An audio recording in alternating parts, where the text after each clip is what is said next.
Studju riċenti li sar dwar il-beħ ta' proprjetà f'Malta ġab miegħu tħassib kbir dwar l-affordabilità ta' djar. Dan kif jidher li mis-sena 2013 l-hawn il-prezzijiet ta' djar irdupjaw kif ukoll olew il-prezzijiet tal-kera. Dan l-istudju konkluda li meta wieħed iqabbel l-ewwel nofs tal-2013 ma l-ewwel nofs tas-sena 2022 il-prezzijiet ta' djar żdiedu b'100%.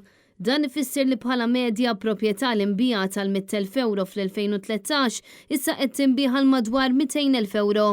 Ir-rapport wera li fis-sena 2021 żewġ adulti żgħażagħ setgħu biss jaffordjaw appartament ta' 115 metru kwadru jekk dawn jieħdu self għal 35 sena fuq ir-rata ta' interess medja għal proprjetà. Dan juri biċ-ċar li llum kważi saret impossibbli sabiex żagħżugħ jew żagħżugħa jixtru proprjetà weħidhom. Fi kliem sempliċi jekk ma tkunx f'koppja jew tingħata għajnuna mill-ġenituri, diffiċli ħafna li tkun tista' tidħol għal dan il-pis waħdek. Il-konsulent Daniel Gravino spjega li l-akbar żidiet fil-prezzijiet ta' djar seħħew mill-2016 l-hawn minħabba l-inċertezza kkawżata mit-taqlib politiku li feġġ fl-aħħar xhur tal-2019 u l-miżuri restrittivi marbuta mal-pandemija tal-COVID li ġew introdotti fix-xhur ta' Marzu u April tal-2020. L-istħarriġ semma wkoll żidiet sostanzjali fil-prezzijiet tal-kera b'żieda ta' 42% mill-2013.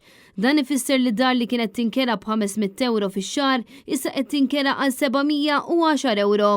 L-istħarriġ spjega li qabel l-1995 ftit sidien ta' djar kienu joffru djar tagħhom għal kiri iżda minħabba bdil fil-liġi dan beda jsir aktar popolari imma mhux daqs l-aħħar snin meta Malta esperjenzat żieda fil-ħaddiema barranin li jippreferu jikru proprjetà milli jixtruha.